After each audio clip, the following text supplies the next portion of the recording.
Okay. Awesome. All right. Excellent. Well, welcome everyone. This is wonderful. Great to have so many people join. This is it's going to be a really fun day. Great panelists. My name is Kai Gray, and I will be the host for today's webinar. Today's webinar is brought to you by Cloud Native at Scale. For those of you that don't know much about them, they're based in San Francisco and inspired by the Cloud Native Computing Foundation, where the focus is on open source projects, things like containers, microservices, GitOps, observability, which we're talking about today, and all those fun things in between. So if you're interested in the things that cloud native open source technologies are working on and want to join the community, you can find us on Meetup, and there will be a link in the chat box if there's not one already, or connect with us on LinkedIn. It's a great group, and I encourage everyone to get involved. So today we're going to have a great group of panelists. You've heard some of them already speak. I'll introduce the panelists in just a second, and then introduce a couple of great sponsors for today's webinar. So for the panelists, and today we're talking about observability, and a little bit about observability. I think everyone probably has some idea of observability, what that means to them, whether it's monitoring, logging, instrumentation, all of those things.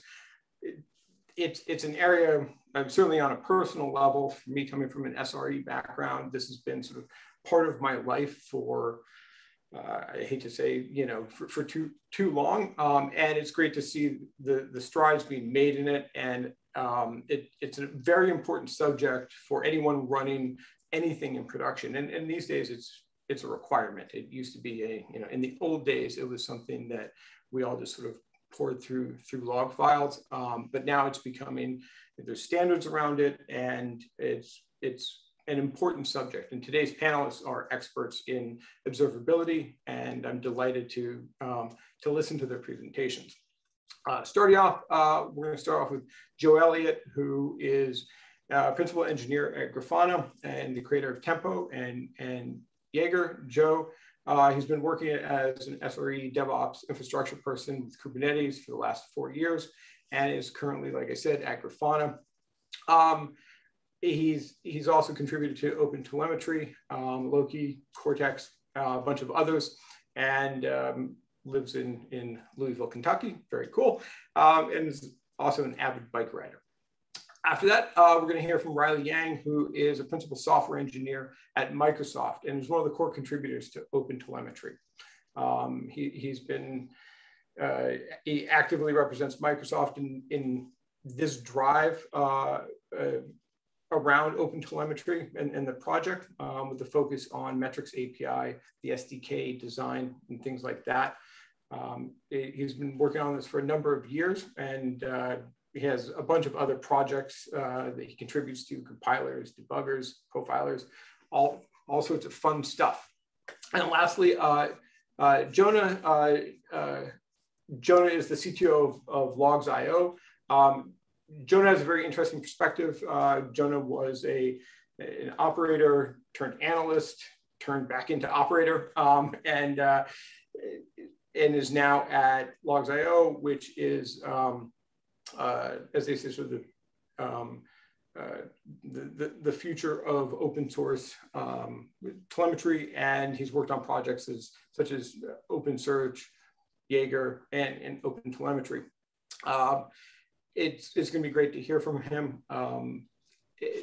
Again, all three people experts in the subjects and have great presentations. So before we get started, as I said at the beginning, we're really grateful to have a couple of sponsors. These sponsors are important because they allow us to continue to put on these types of webinars. So Zellersoft is one of our sponsors. We're grateful to them, and Exosphere. And before we get started with the panelists, we're going to hear from Exosphere. Alan Hand, who's on with us, is going to talk for a couple of minutes. I just want to say I have been a customer for both of these companies, and I can't say enough good things about them. So I'm really happy to have them sponsoring today's webinar. So with that, let me very quickly turn things over to Alan. He'll talk for a couple of minutes, and then we're just going to jump into the presentations, starting with Joe. And that's it, Alan. Go for it. Thanks so much, Kai. Hello, everyone. Nice to see you all here. I'm Alan. I'm the founder and CEO of Exosphere. I know we want to get to the presentations. I'm really eager to hear what Joe, Jonah, and Reiley have to say. So I'm just going to give you a quick, brief intro into Exosphere, what we're all about. And we're always happy to talk in more detail afterwards if there's any interest in learning more about our services. So, at a really high level, Exosphere is all about helping customers save a ton of money on their AWS bill. And we do that in a pretty unique way. We're really all about orchestrating and optimizing spot instances on AWS. And the end result of that is, we could achieve upwards of 80% of savings for our customers on their EC2 bill. I always like to share a little bit about, the origin story behind Exosphere, how it came to be, because I think it's really relevant to, the journey that we all go on as we look to optimize costs in our cloud environments. So prior to Exosphere, I was a VP of engineering. I was sitting in some pretty similar shoes to a lot of you all, had some responsibility of our DevOps group. We had just gone through a migration from an on-prem environment to AWS.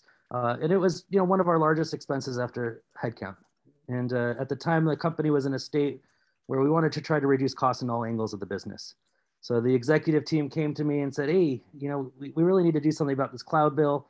And we set some really aggressive goals. We wanted to try to cut it in half. All right. And thankfully, we had just gone through that migration. So there was a lot of opportunity to save. We got the team together. We were up for the challenge. We started implementing all the normal best practices that companies do in a cloud environment. And within a relatively short period of time, we cut the bill in half. We all celebrated.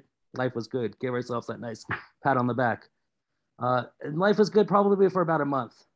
And then a month later, the executive team came back and they said, hey, Alan, that thing you did with the cloud bill? Any chance you could do that again?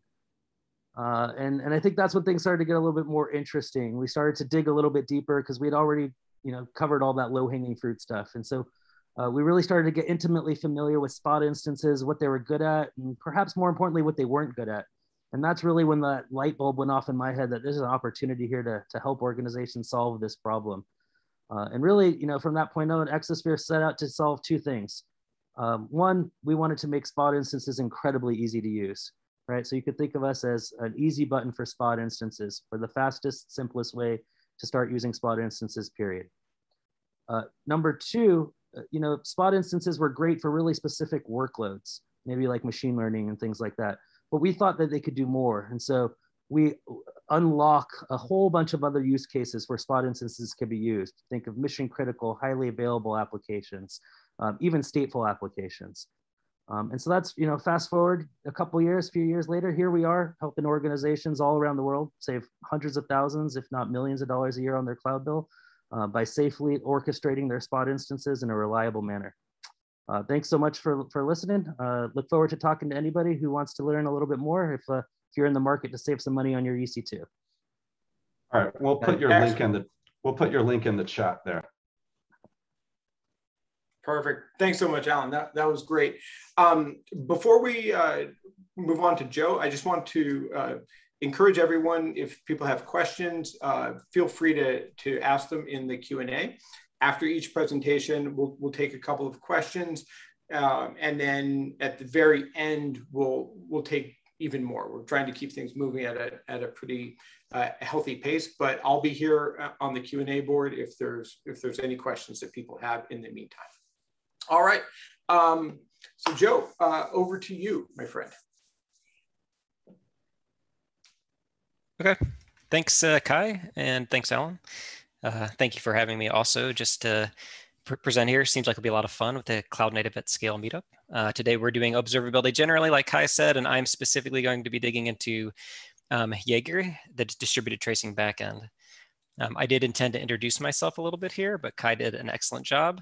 I will say that he said I was the creator of Jaeger, which is not true. I am a maintainer on Jaeger, but Yuri Shkuro deserves the credit for primarily putting Jaeger together, as well as Uber, of course, open sourced that for the community to use. But I am the creator of Tempo, and most of what else he said was true. So today we're going to talk about Jaeger, and that's kind of what I was asked to talk about. And this fun little gopher guy is the Jaeger icon. He's kind of using these footprints, hopefully to trace down some problems that are in his infrastructure and his applications. But I also, in this conversation, want to take a step back, because if you were to Google distributed tracing, if you were to, be interested in this kind of field and, wanting to bring it to your team, to your squad, to your company, you might find there's a lot of different options out there, and there's a lot of different things you can be doing. OpenTelemetry, of course, could come up. Open tracing, Zipkin, perhaps. Tempo is the backend that Grafana maintains as well. So we don't want to just talk about Jaeger today. I want to talk about what tracing is and what Jaeger can do specifically, maybe what OpenTelemetry can do that might be a little bit different, and a lot of these different utilities and how they might be used together or individually to kind of create what you need. So today, let's talk about what tracing is. I didn't want to assume anything walking into this presentation. It's very much meant as an intro. What we see over here on the right is a trace of Loki, which is one of our products.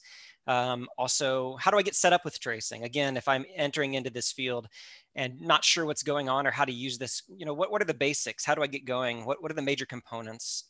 What is sampling? Sampling is a question you're going to have very early in your tracing journey. When you first set up your distributed tracing, maybe you push it to some environment and your tracing backend falls over instantly because you pushed way too much data into it. Sampling is going to become a question very quickly. And then we're going to talk a little bit about upcoming features, both in Jaeger and some upcoming things just in the field of tracing and things that people are trying to do with distributed tracing. So this is a trace, and I wanted to use this. I think sometimes this is the best way to talk about what tracing is and why we use it and what kind of questions it can answer for you. So this is a trace of Loki. Like I said, this is a query, and this particular query we can say took 40 milliseconds to complete. There are 4 services involved, and we have like a depth in terms of the tree and some other header information up at the top. But what this tells us is how this very complicated HTTP request was served. So a request came into Loki, which was just like, find me some logs, basically. And the response came out in 40 milliseconds. But of course, what happens in between there is more than just, one service, making a request of a backend or something very simple. It's a whole bunch of services acting together in concert. And they are communicating to each other in different ways. And at times when that 40 milliseconds turns into, say, maybe 40 seconds, you suddenly want to know, why, what happened here?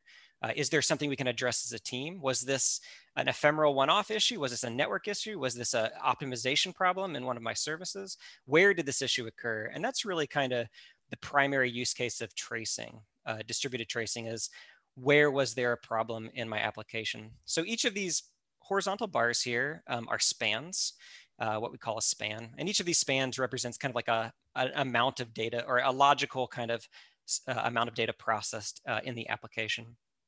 And then these spans have names. We can see they happen in different services, like the querier, the query front end is a service, the query scheduler is a service, and all of these are different, like services in the Loki microservice environment, basically. We can see how long it spent in each one. We can see, we can attach metadata to these spans that tell us other information about what the application was doing at that time. And all of this together can help us see on those longer queries, that long tail, right? My P99 or my P999 or 4 nines or however many, I can go home in on those queries. I can look for these spans that took way longer than I expected. I can review some of this metadata, and hopefully I can start getting an understanding of what happened and how my teams can approach this problem or spend their resources to fix the issue.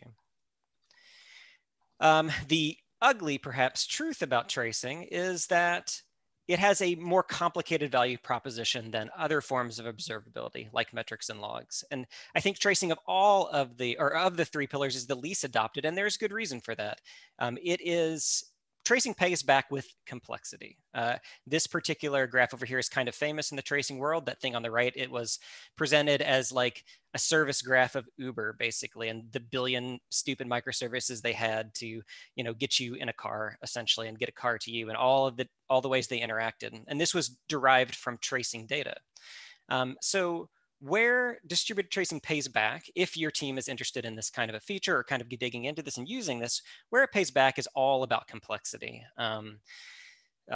If you are developing a simple service, maybe just a RESTful service sitting in front of a relational database or some other kind of database, tracing is not going to give you a whole lot. You want metrics. You always want metrics. You always want logs. These are such critical pieces of observability.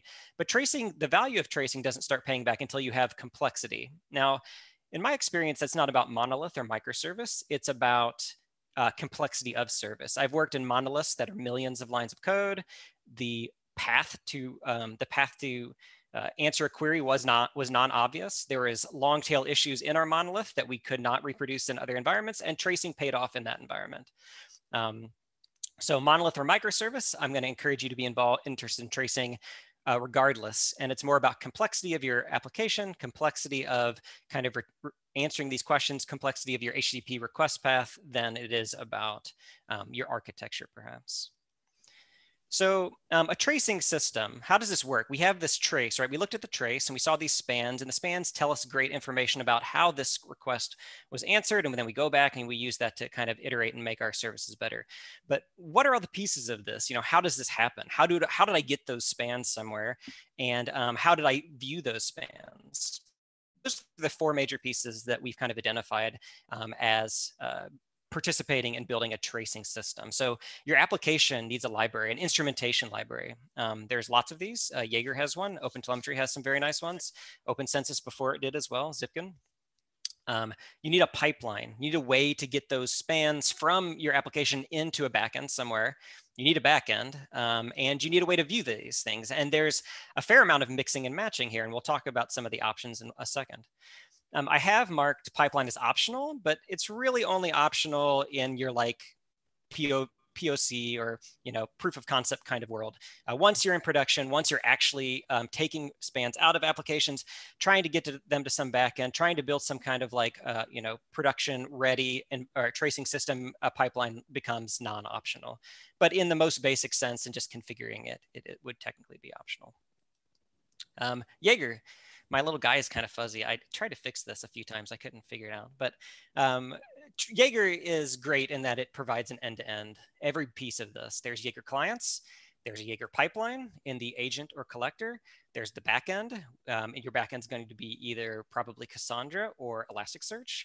And then there's a visualization layer as well. And Jaeger provides all of this. And we'll do a quick demo at the end of this session to show Jaeger doing these pieces. Hopefully I'll have time.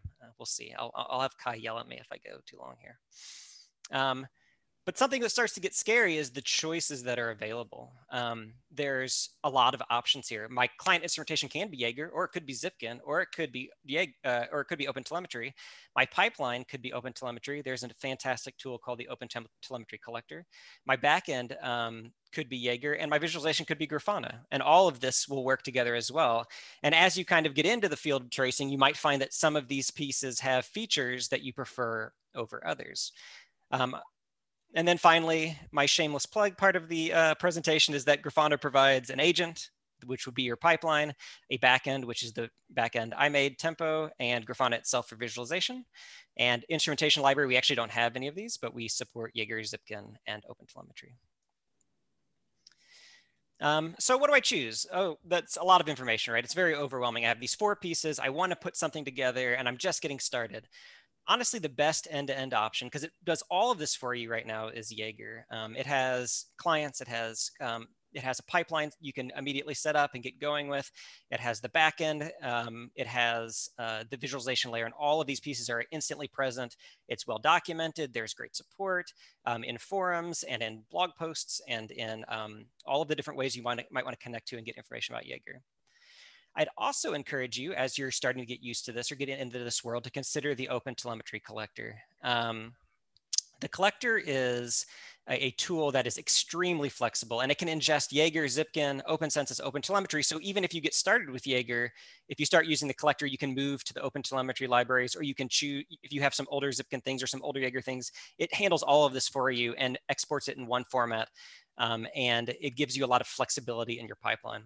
it's highly configurable, and it has a really clever Kafka integration. I mentioned Jaeger has this too. I've seen a lot of really neat applications of tracing data through Kafka. So people will push their spans through Kafka, and then they'll write like stream processing utilities over Kafka to draw service graphs and create all kinds of great information about their applications.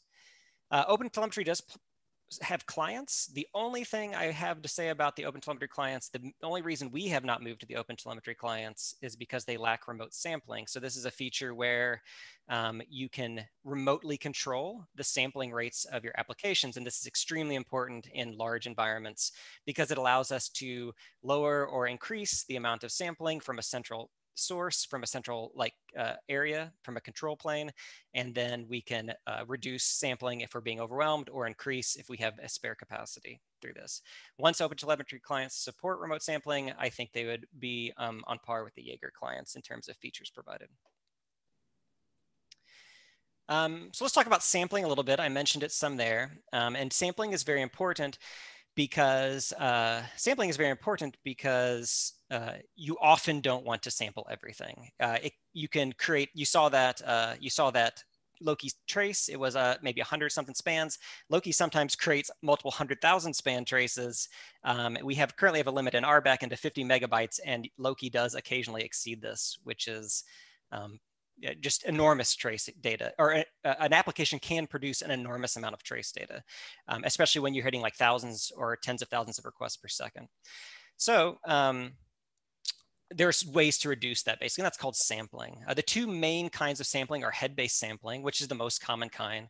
And it will, at the point of creation of the trace, it will make a choice about whether or not to sample that entire trace, essentially. And that will be propagated through your applications, and then every span below that will also be sampled. The other kind of sampling, which is not as popular and it's more complicated to set up, more resource intensive, is tail-based sampling. And this is where you collect the trace in one spot, you allow the entire trace to be sampled, you collect it in one spot, and then you make a choice looking at the entire trace, whether you're going to keep that trace and send it to your backend or drop it on the floor, basically. Tail-based sampling is more costly to set up. You have to take all these spans in, you have to put them in memory somewhere, you have to aggregate them as a group, you have to spend CPU to iterate through them, and then choose if you're going to keep them. But it can be more powerful because you can be more focused on traces that are perhaps particularly latent, or traces that have errors, or other kinds of features that may be interesting to your team.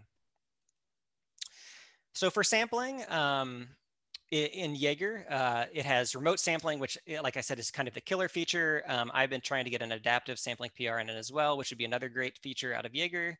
It's per operation, which is amazing. So what this means is I can control the sample rate of every endpoint independently. So we have a lot of endpoints at Grafana that we sample 100% at, and we have some endpoints that we sample 0%, like /health or /metrics. We don't want to sample these, and we can set those to 0 while setting others to 100 or some other value in between.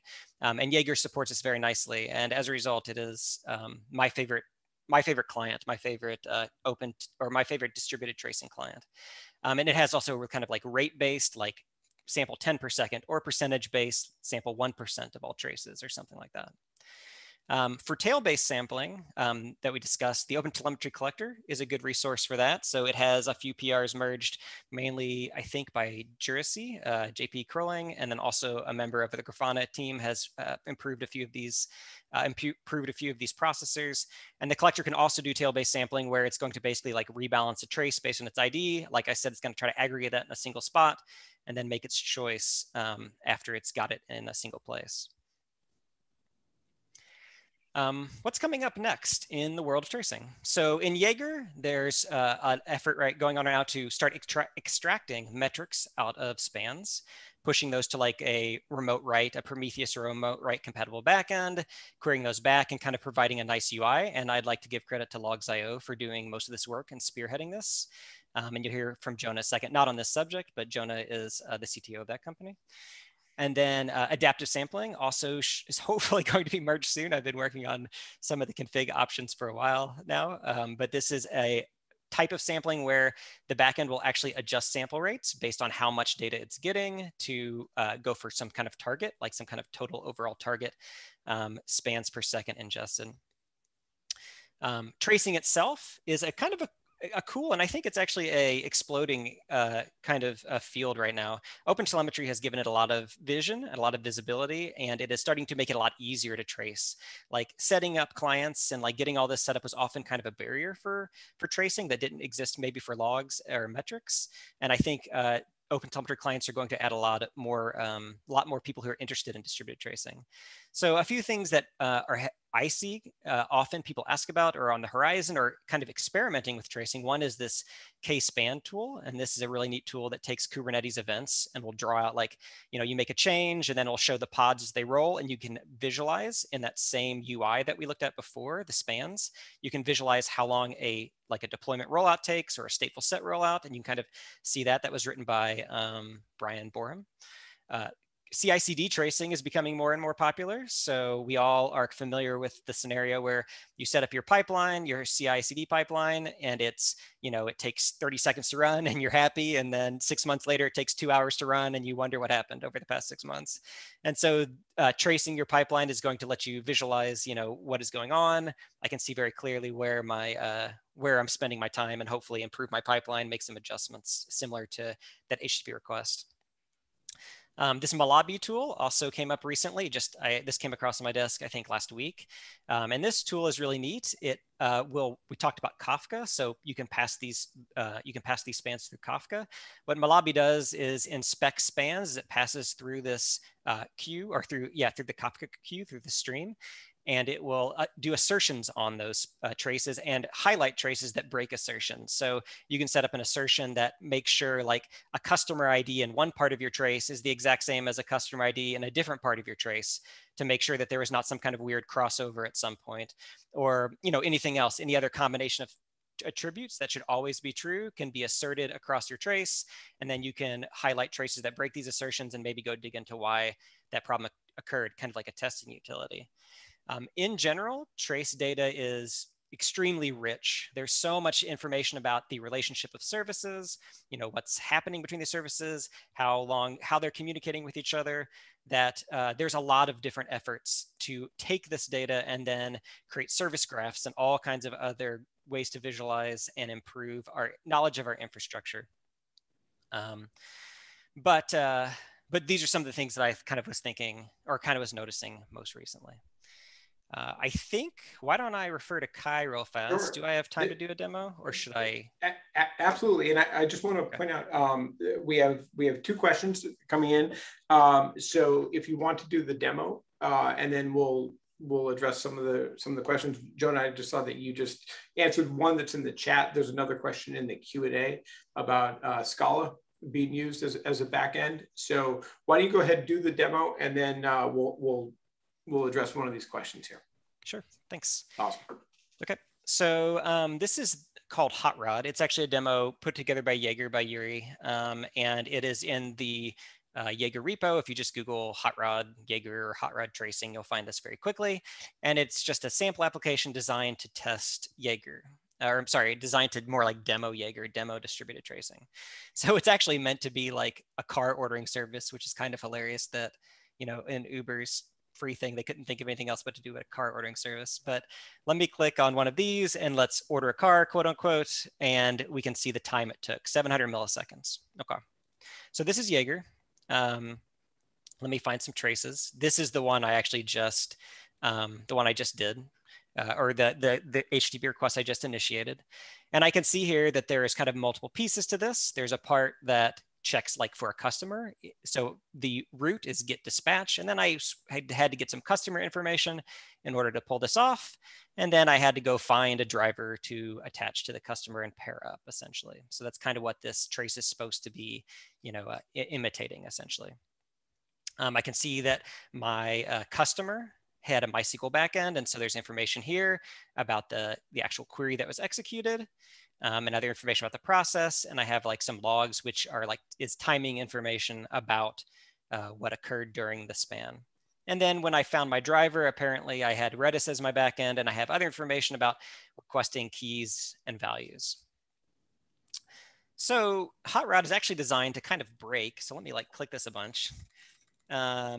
And what we're going to see is the more requests that come in, the more requests that come in, the longer this takes. So I'm kind of up to like 5 seconds here. So this was kind of gamed or set up to be like, go diagnose a trace problem, essentially.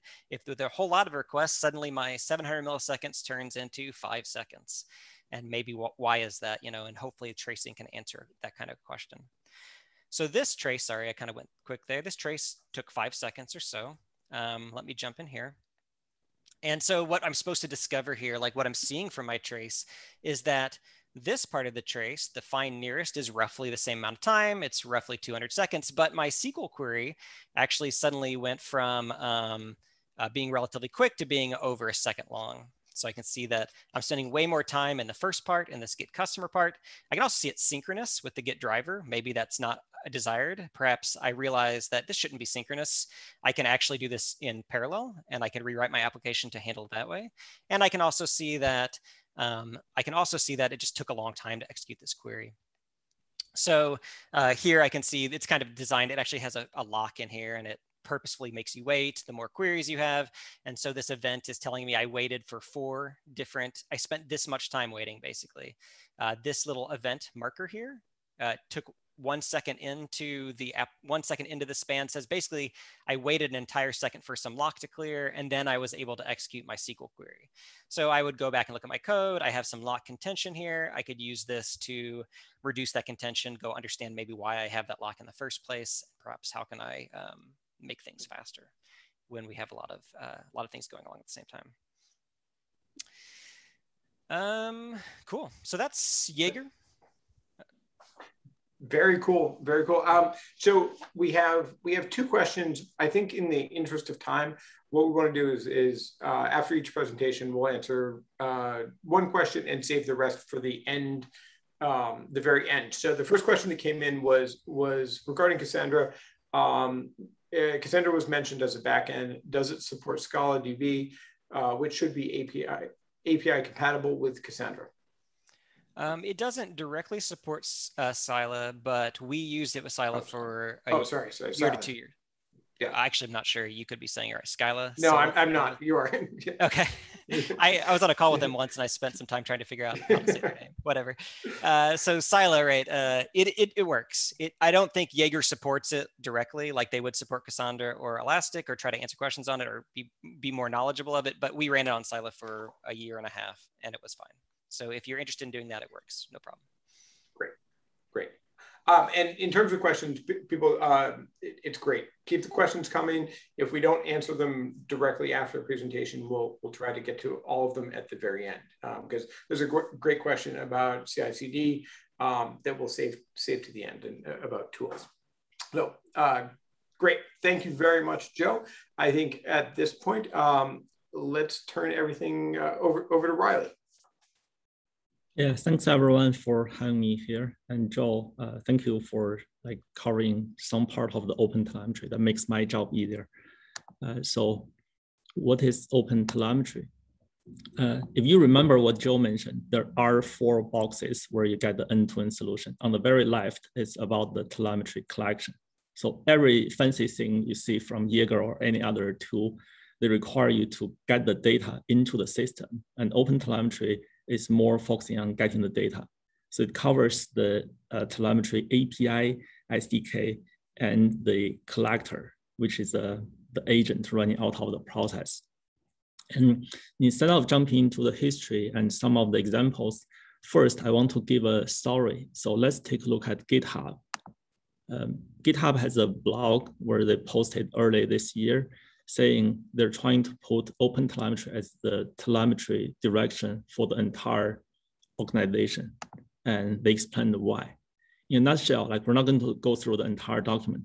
In a nutshell, GitHub is pretty big organization. And they run in many different environments. Most of the people, they use github.com, which is a public service, and they use third-party vendors, something like New Relic and Lightstep. And they're also part of Microsoft. So there are business requirements that it has to run in a very secure cloud environment. And the telemetry data is not even owned by Microsoft. The customer has all the ownership. And also there are cases where GitHub can be privately deployed in the customer environment. So it's physically isolated and the customer can choose what they want to see from the telemetry. Then you can see the business requirement demanded that GitHub has a very flexible model.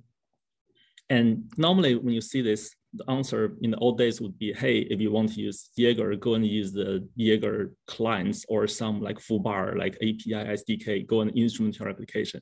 And as your business change, the answer tomorrow is, hey, if you're going to send data to AWS, then screw that up and re-instrument your code using some AWS clients. And later, if you want to send some data to Azure, then you have to do that over again. So over years, people realized it's like a game. Like when you want to use electricity, you have to buy a specific outlet designed for that power supply company. And people really say, no, we just want to go to Home Depot and buy the standard outlet and be done with that. I don't care whether you use nuclear power or something else to generate electricity. I just want to use the standard voltage and frequency. So OpenTelemetry is trying to solve that issue and is so far doing a great job. And this is why GitHub is doing that. So coming back to the slides I have, so here goes the brief history of OpenTelemetry. So you can see multiple companies like has been involved, and most of them are like big cloud providers and also experts in the telemetry industry. And it's part of the CNCF project. It's focusing on the collection side, covering the API, SDK, and agent. And also it covers multiple languages. This is something many existing solutions suffers from. Like I know like Jaeger, Zipkin, they have great community, but each single community wouldn't be able to support like 20 plus languages. And I haven't seen any big company, like even like Microsoft, Amazon, we struggle with like so many different programming languages and frameworks. And the last thing, which is more important, you see even a bigger challenge when it comes to the integration with different like systems. For example, you're the customer, you can use like Python to write HTTP service. But normally what you do is you focus on your business logic, and the HTTP server like hosting all the like application layer logic, some MVC like controller view, they're already handled by some other libraries.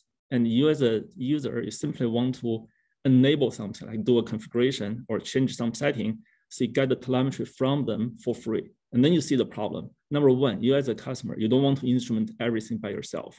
Number two, those are the very technology agnostic like offerings. Like when someone owns the like Python Django framework or like fast like CGI library, they have no idea where you're going to send the data. You could send data to Jaeger or send to a Microsoft specific place or AWS. And in this way, they struggle with how are they going to instrument their library. So previously, this problem hadn't been well solved. And OpenTelemetry just have the awesome idea about trying to decouple the API and the implementation, and also try to make the SDK super flexible so people can plug in different things. I mean, look at the core OpenTelemetry API. It's just a very thin layer. You describe what kind of signal you have, and without the SDK, you wouldn't pay for anything. When the actual SDK got plugged in to your application, it started to handle the processing of the data. And then you have all the plugins from the ecosystem. You can say, hey, I want to integrate with this HTTP library. I want to send data to Jaeger, or you can say, I want to send data to Zipkin. And you only need a few lines of code change without having to touch like millions of lines that are already existing in your code. I'll give you a concrete example using OpenTelemetry.net later, but I want to talk about the history first. So Joel covered distributed tracing. I want to explain that from the history perspective. So in year 2010, Google published a paper called Dapper. They explained if you have like logs from different systems, the traditional way of doing that is every system just write their own logs. And when you have a complex situation where an incoming request goes through multiple layers, you query the logs and figure out what's the time, and then you try to guess whether they're related or not. Then Google published a paper saying, no, you shouldn't do that. What you should do is you pass some like correlation ID and spread that across the system.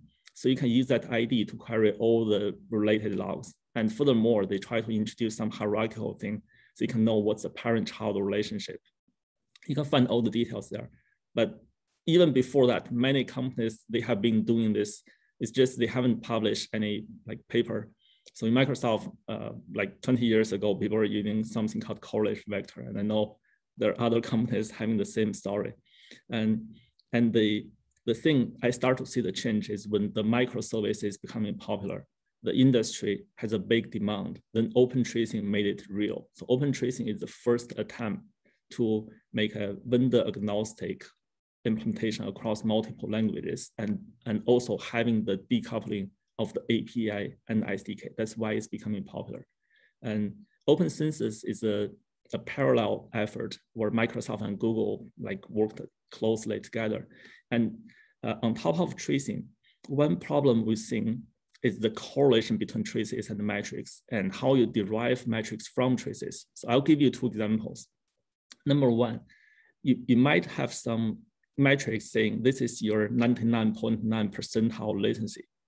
You might have some traces, but the problem is if you see the metrics, you know some system is not performing well. How do you jump from the metrics to traces and show the exact example? You're saying like, I know my service A performance sucks, and can you just give me the top 3 traces so I can dig into the problem? Or you can say, I know I have a problem, my SQL like is slow, but I want to know, is my SQL slowness contributing to 100% of the overall slowness of my system, or only 10% of the overall slowness was contributed by the SQL? So imagine if you have an awesome engineer and you're going to put him on a work trying to solve the problem, which part are you trying to solve? So metrics is the key, helping you to understand the overall distribution of your performance problem. And traces just help you to look at individual things and understand exactly what has happened. So open census was trying to combine them so we can correlate them. The second example I want to give you is how you derive metrics from traces. For example, you can say, this is my incoming request, and this is my database operation as a result of the incoming request. But ultimately, you want to know, like, if I have HTTP request, which has underlying database request, what's the total amount of CPU time I've spent on the database as a result of the incoming request? For example, you can say the database is contributing to 80% of the overall latency of my system. In this way, you have to combine traces and derive metrics from that. This is a complex topic. Open census try to solve both, and we start to see a very good community emerging. Then there's a problem because open tracing, open census, they kind of have overlap. And how are we going to converge them and prevent confusion? Because ultimately, we don't want people to struggle with either they use open tracing or open census to instrument their application. We want that to be the same community. So all the libraries and the customers can benefit from that.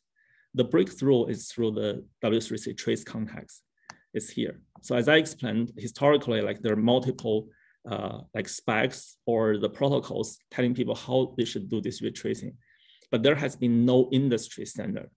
The W3C trace context is the first attempt that we try to unify those existing things and still with the empathy that people might have one of, so we want to provide the interoperability.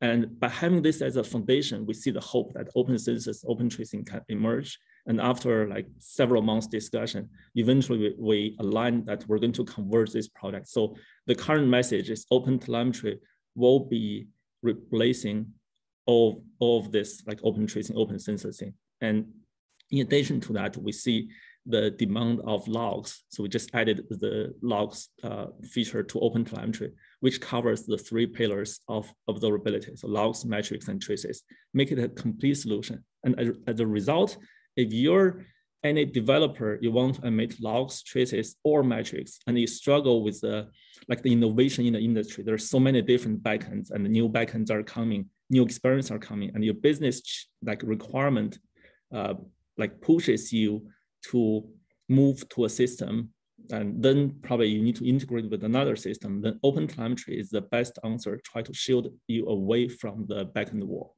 And also it helps to lower the bar. So if someone has a awesome idea how they can develop the next generation of the backend, they don't have to handle all the languages, all the integrations. OpenTelemetry provides its foundation for them so people can be more innovative.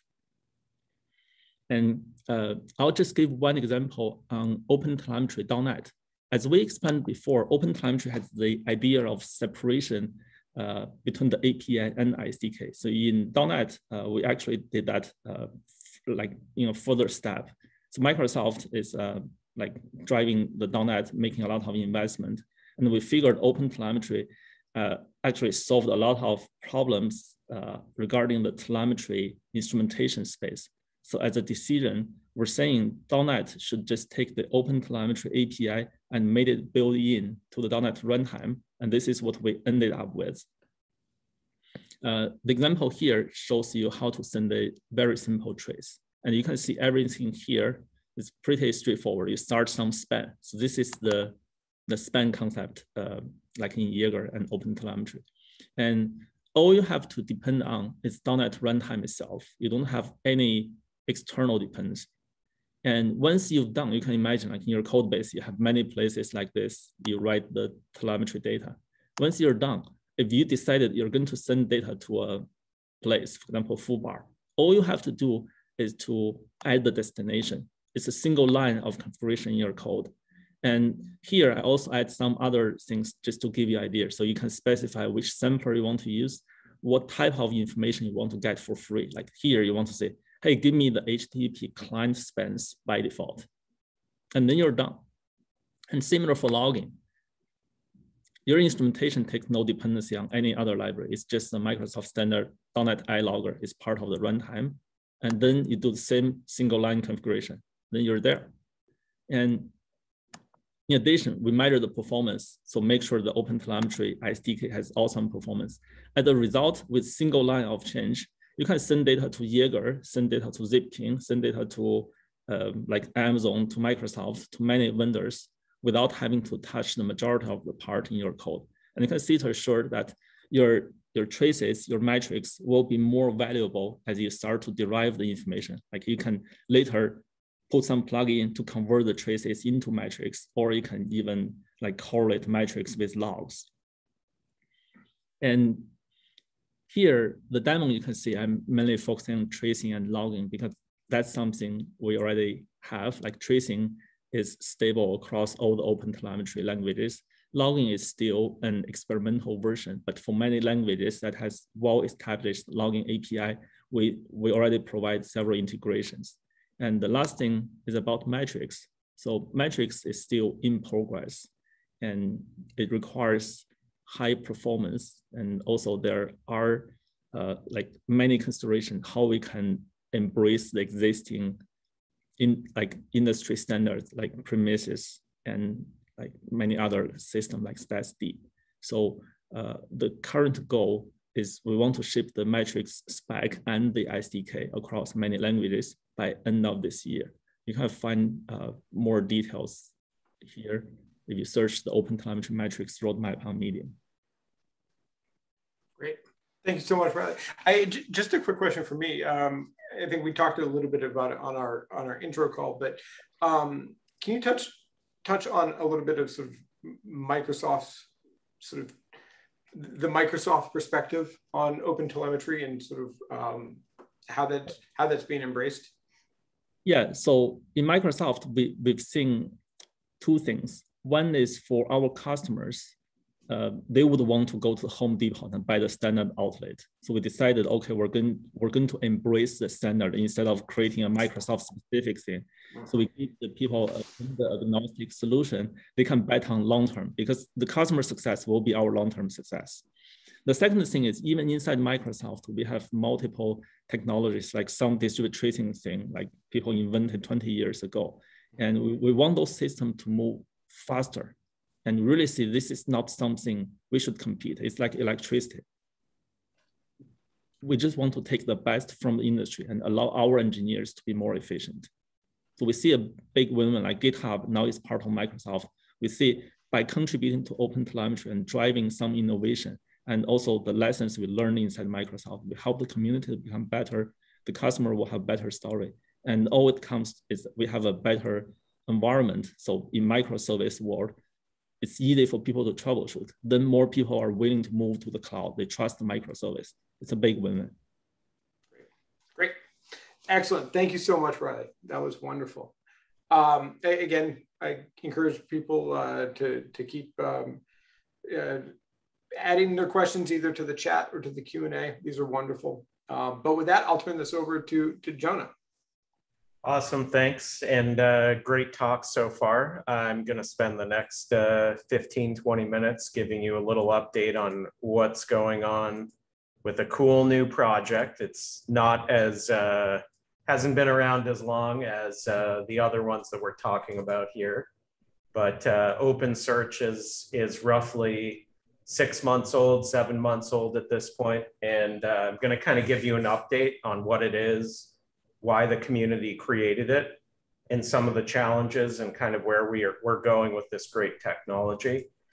So I'm going to cover a few things, kind of explaining what ELK is and sort of what's happened in the community and the project. And for those of you, which I hope is most of you, that really are passionate about open source and why it's so important to all of us, hopefully a lot of this will resonate with you as to why this really matters. So Elasticsearch is a database. Lots of folks use it for various things from, cataloging websites, and in observability, we use it for indexing log data. It's difficult to scale. It's rather inefficient in many ways, but it can do some really amazing things. I love the quote from Netflix where they say that they're a logging company that streams movies. Because they generate so much data. They actually were running the largest Elasticsearch cluster for quite some time. They've moved to more efficient technologies today. And the other piece of ELK is Kibana, the front end to do querying. A fun fact is that Grafana, which is what we all use for time series metrics today, was actually a fork of Kibana back in the day. So it's pretty cool. So there's a company now behind Elasticsearch and Elastic. It used to be completely open source, driven by the community. And so they actually own these. And they license the technology as Apache 2, which is free to use. Anyone can do what they want with it. And then they used to have a more proprietary restrictive license previously. And anything that they created that wasn't part of the open source, they just licensed as with this proprietary license. So with Apache 2, which is what all the CNCF projects are, all of the Apache software foundation projects are, it gives everyone the fair use to do whatever they want with it. You can embed it, you can modify it, you can resell it if you want, do things like what Red Hat does, what many cloud companies do. And so Elastic decided right towards the end of January that they were going to change that Apache license and make it even more restrictive. And they moved it to a non-open source license, which creates a lot of challenges for many companies, including my company, because we use a lot of Elasticsearch, but tons of other businesses do the same thing, and they're concerned about what this means because it's not open source. There's all kinds of challenges involved in it. And the bigger concern, and this has actually been happening even in the last few months, is that they're changing the licenses for clients. So for example, inside of Jaeger, the project that Joe works on a lot and I work on as well, we use a client to query Elasticsearch. Well, that client used to be open source, and now it's licensed differently. So it creates implications for other projects. And this causes a lot of friction and problems because if you use these components and embed them, it can change the license of your project without you knowing it. So they've done this with many different technologies, from Logstash, which is a key part of ELK, They've done this most recently with the Python client. You can see an article that the Register published about 8 days ago or so talking about this.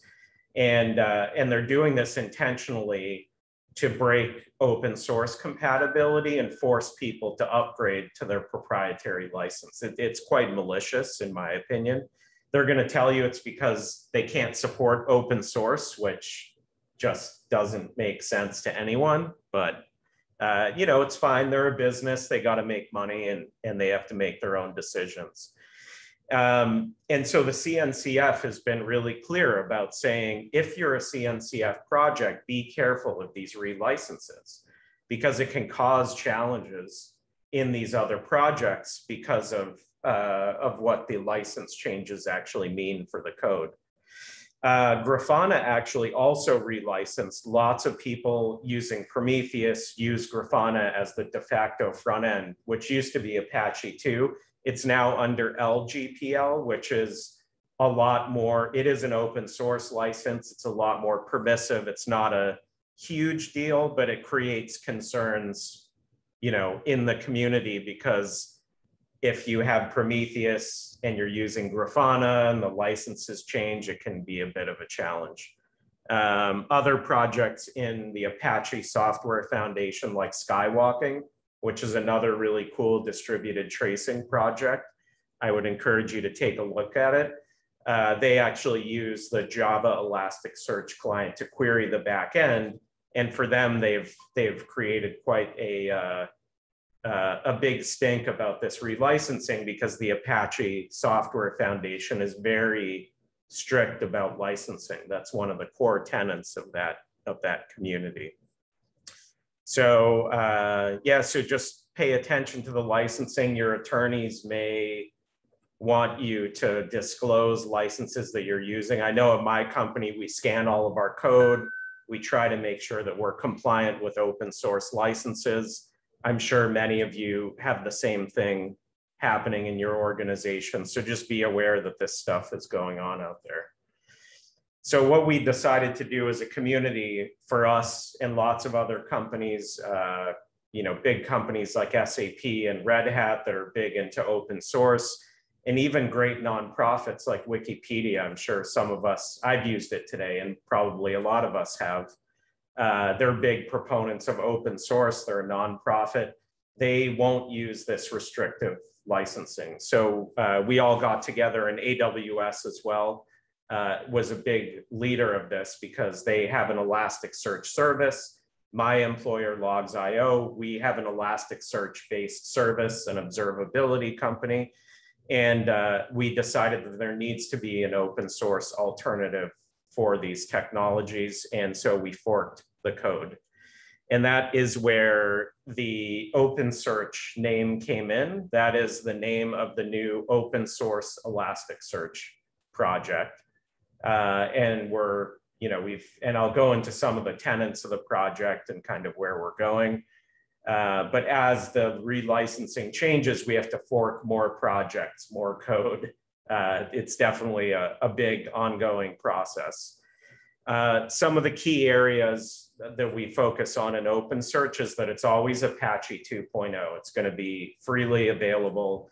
It's going to be a replacement today, at least until there's more breaking changes, for Elasticsearch and Kibana.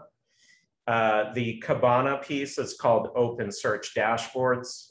You could thank the AWS team for the very descriptive naming of what it is. It's a dashboarding tool for OpenSearch, so they called it OpenSearch Dashboards. I think we could have done better, but and so the goal here is to build a stable platform for people that want to build on top of it. So for companies like ours, companies like Amazon, they use it heavily. Anyone that wants to build a technology and use this as an underpinning database, you know, we're focusing on scalability. We want it to be compatible with the open source, and obviously compatible with Elasticsearch as much as possible. We're going to try to maintain compatibility with both, but it's going to be a little bit of a battle, I'm sure, to get that done. And then cost efficiency. So running these clusters and scaling it becomes a big cost challenge for everyone. And so we want to focus on data tiering, and I'll talk about that, reducing the CPU, making it more efficient to operate, running on newer chipsets and hardware architectures that we can take advantage of. And that's really the goal of the project. So the challenge right now is that it's still dominated by AWS. They have about 150 engineers working on it. You look at the rest of the community, it's probably a third of that in terms of engineers that are actually contributing to this stuff. So we do want it to have governance outside of just AWS, but it's going to take us some time to get there. The challenge is we're trying to get stable products, stable projects and releases out there. We right now are at 1.0, which just came out last month. So we have a roadmap, which I'll show you in a minute here. But the goal is really to get code out there, get people using it, start to solidify it. A huge amount of proprietary code has been removed from the code base. A lot of like tracking features that were in the open source have been removed. Used to actually call back to Elastic Corporation, which is pretty shady, but we took all of that stuff out. A completely new build process, continuous integration process, testing framework, some new plugin architecture changes as well. And there's lots more that we kind of want to go after with the project. So some of the contributors when 1.0 came out, a list of people in GitHub, and what you'll have links in here when you get the presentation. And then of course, a bunch of other companies that are contributing to it currently. And this is just going to grow as things move forward here. We've been doing a lot of bug fixes, especially on dashboards, the front end piece. We built a new profiling system. We are working on being able to query Prometheus from OpenSearch dashboards. So today, probably many of you that run Prometheus, Grafana, and ELK have these two different tools for visualizing. And although Grafana does a great job with log data, it's not really a log first way of looking at the data. So we actually want to make OpenSearch dashboards a little better at querying time series metrics like Prometheus. It's not going to be as good as Grafana because they've been making Grafana amazing for a long time and it's great at what it does. But having the ability to combine the data from Prometheus and Elasticsearch together, I think has some advantages. The other big piece is AWS is going to be releasing a technology that they built called UltraWarm, which allows for querying of Elasticsearch data on S3, which is a huge cost reduction. And it has great performance considering it's running on object storage. We're going to port it to Azure. It already runs on AWS, of course. We run on both. So we're looking forward to contributing the Azure port to that. And then adding a bunch of other UI changes and other things that we want to include in the architecture and the capabilities here. So in the feature roadmap, kind of where we're going, I mentioned UltraWarm. Hopefully we'll get the early versions of this out this year. Adding security out of the box. This has always been a knock on Elasticsearch is when you stand it up. Sometimes it gets hacked so quickly if you don't have a firewall in front of it that it's like compromised almost instantly. And you've seen, there was just a news story last week where there was a medical hack, and it was because Elasticsearch was wide open on the internet. Someone found it, grabbed the data. So we want to add security in, a lot of cool new anomaly detection and machine learning capabilities. And then some basic stuff like better packaging and distribution is what you're going to see this year. And then longer term, we want to add more alerting and then just additional machine learning capabilities that are part of the platform. Lucene 9 is going to give us a lot of great capabilities. The team at AWS are big maintainers of Lucene as well. So porting that new engine into OpenSearch, I think, will be great. So I did want to mention data storage, because this is like the #1 cost for people that are dealing with log data. And although there are some great alternatives like Loki that can do this for very low cost on S3, with Elasticsearch, it's still a big challenge. And archiving data and restoring data is a big issue. And so we're definitely working hard on this ultra warm capability. This is an area that we've started already work on, and you're going to start seeing the code come out here through the end of the year. Elastic has a similar technology called Searchable Snapshots that allows you to basically take an index that's stored on a high performance storage system like an SSD and move it to S3. But it does have a lot of impact on the cluster, and there's other challenges around managing the life cycle of these indexes, either way that you go. There's a lot of similarities between the two approaches, both on the open source side and on the Elastic side. They're both valid ways to deal with the issue, but we want to make sure that there's a good alternative for this in open source. So this is going to be a big focus for us in terms of the next few months. So a couple links when this presentation gets shared, a link to the main page, a link to the roadmap where you can see some of the details and all the open issues for this, and then some further discussion on archiving and dealing with data with ultra warm. Please get involved, even if it's opening an issue. We have a Slack. It's not super active right now, but definitely GitHub, and there's forums, which are also linked here, that are quite active. And then similarly, I know that Joe and Reiley didn't mention it, but join the CNCF Slack. There's a Jaeger project. It's very active. There's many OpenTelemetry projects. If you're working on .NET or Java or Python, there are specific OpenTelemetry channels for all of those different languages. There's a collector channel, there's a logging channel, there's metrics channels. So when you have questions, definitely the CNCF Slack is super active, or you can open issues in GitHub, which all of the communities appreciate. So I did just want to chime in on that while we're talking about the community piece, because that's what makes all of this possible. And yeah, that's kind of it. And hopefully it was helpful. Happy to take any questions or anything further. But Kai, appreciate the invite, and thanks for having me. Of course. Thank you so much. And it looks like there definitely are some questions.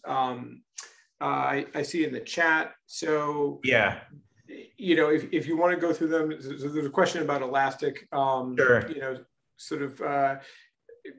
But Elastic still keeps things open, right? As far as I know, the only restriction I see that. Want to provide. Okay. So yeah, I mean, with Elastic, their license is free, and the code is available on GitHub, but the licensing is restrictive. So if you incorporate the technology into something that your company is doing, you could have a licensing implication. It's a legal issue.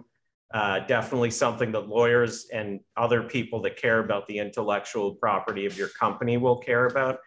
If you're using it for logging and only logging, it's probably fine. But Elastic could change the license again in the future, and then you would be in a rough situation. With something that's Apache 2, it's always Apache 2. So that's the difference between it, is that there's no risk of that relicensing occurring in an open source community that is governed by CNCF or Apache, for example. There's no way to take that away from those software foundations. So it's safer from a business perspective. And there was another something else came into the panelists. The server side public license restriction is quite Yep. vague, to be honest. Yeah, it is. Yeah. No one's litigated SSPL yet. So there hasn't been court cases. MongoDB created this when they went to this new license, and it created a big, if anyone remembers that a few years ago, there's a big challenge because people were embedding it into other products. Red Hat was distributing it, and it created this big challenge. The SSPL isn't an issue in general, but if you're running a service, which almost everyone is today, then you could be implicated by that SSPL license. And it's very vague, as Amitai mentioned there, is that it's hard to tell what it is and what it means until the courts litigate. And I don't want to be the person dealing with a lawsuit in court on licensing software, but yeah, so that's great. And it looks like there's two other I had two other questions about OpenSearch. Does it have the same plugins as Open Distro, and is it backward compatible with Elasticsearch? Yeah. So right now, all the plugins are fully compatible with both, and the query language and APIs are compatible with the last open source version. Elastic is now in the alpha of 8.0. That's like the next version. They're probably going to have a lot of API changes that are breaking, some of them intentional, some of them non-intentional. I mean, this happens pretty regularly to try to keep things working together. So we'll have to see. We'll try to make the OpenSearch clients compatible with the Elasticsearch backend, but I think it's going to increasingly be difficult to do that. So we'll see. And so the final question there, where SSPL is a risk to companies like AWS, well, the challenge is that if you embed this, let's say you're an e-commerce site and you're not offering a service, but you're using it in your site, you can have licensing implications in what you're doing and how you're embedding this stuff. And that's the challenge, really. But it's up to the lawyers and the courts to decide what is allowed and what isn't. And, like I said, safer to stick with Apache. And that's also the standard at Google and companies like that just don't want to deal with these licensing issues. They don't allow GPL licenses at all, only Apache, because they know that there's no risk within their technologies by embedding something that maybe isn't open source. So, yeah, it's interesting stuff, but kind of unfortunate to see the community, get fragmented this way. Great. Well, thank you very much for a great presentation. Before we move to an open Q&A, I want to go back to a couple of questions that were asked. Joe, there were a couple of questions, one relating to Jaeger, one right after your presentation. Someone asked, can you talk a little bit more about work in CI/CD tracing, and are there any tools that people can check out? And then there in the chat, I think to everyone, there was a question about Jaeger's JSON APIs and being quote unquote deliberately undocumented, and how that's leading to sort of getting off the charted path. So I think that's open to anyone, but I think they came in around your presentation. Sure. Regarding CI/CD, no, I was just kind of Googling it myself since this person asked. We use drone primarily at Grafana, and I don't see anything there particularly, although there is a member of my team who has a OKR this quarter to trace our CI/CD pipelines, so we'll see how that works out for him. Please make it public, the code that you come up with, sure, because we have that pain point too. Cool. I do see Jenkins has a nice plugin, an OpenTelemetry compatible plugin that generates traces for Jenkins-based workloads. So if you run Jenkins, which I think is fairly popular, you can get that there. And then I just found some other random stuff, basically. So I would just look up whatever tool you're using and see what's available. I am aware of one company that I was talking with almost about a year ago who just had written some custom bash scripts to curl spans into their backend, before and after every job started. And that was sufficient basically to get a nice trace. And they propagated the trace ID like you would normally. So I would say it's probably a mishmash of custom. And then if you're on a, extremely popular tool like Jenkins, then there's going to be something for you. And if you use something maybe more niche, or I don't know if drone's niche, I doubt a lot of people use drone, but perhaps you or us could contribute that to open source and we could all have a tool to use. Regarding the JSON APIs, Jaeger has historically been hesitant to open those up because they consider them internal between the front end and the back end. Basically, the front end that like React, HTML or the React web front end queries a Go back end, and that's where those APIs exist. And I don't think they want to feel like they can't ever change those, which is why they decided to not document them. Having said that, they haven't changed in probably years, at least certainly not just the API traces, and as well as getting services or operation names. I don't think it's changed in years. And Grafana queries them directly as well. So if they changed, we'd have to figure it out and fix it. It's one of those things where if you wrote a little utility to build off of it, or like a visualization, it would be fine almost certainly. But also Jaeger's communicating clearly that if they do break it, it's kind of on you to patch your thing together. Great. That's wonderful, and thank you to Testing for the link to the plugins. I think that's wonderful for the Jenkins plugins for OpenTelemetry. So now, the questions have been great. We reserve this, the next couple minutes, 10 minutes for sort of an open Q&A. But we have been sort of fielding questions and kind of in line. But if there are other questions, now's a great time to ask them. I want to know, where do I get that shirt that Jonah has? We did these for reInvent last year, but there's no more. So I have 3 in different colors, but I'm not giving them to you. Sorry. They're collector's items now. Ouch! Ouch! My CEO was asking for one the other day. I was wearing it, and he's like, "Where'd you get that shirt?" And I'm like, "reInvent." Problem the CEO can't get one. Good. I mean, so with the Q&A, because there've been questions, I don't think we need to hold the floor open too long.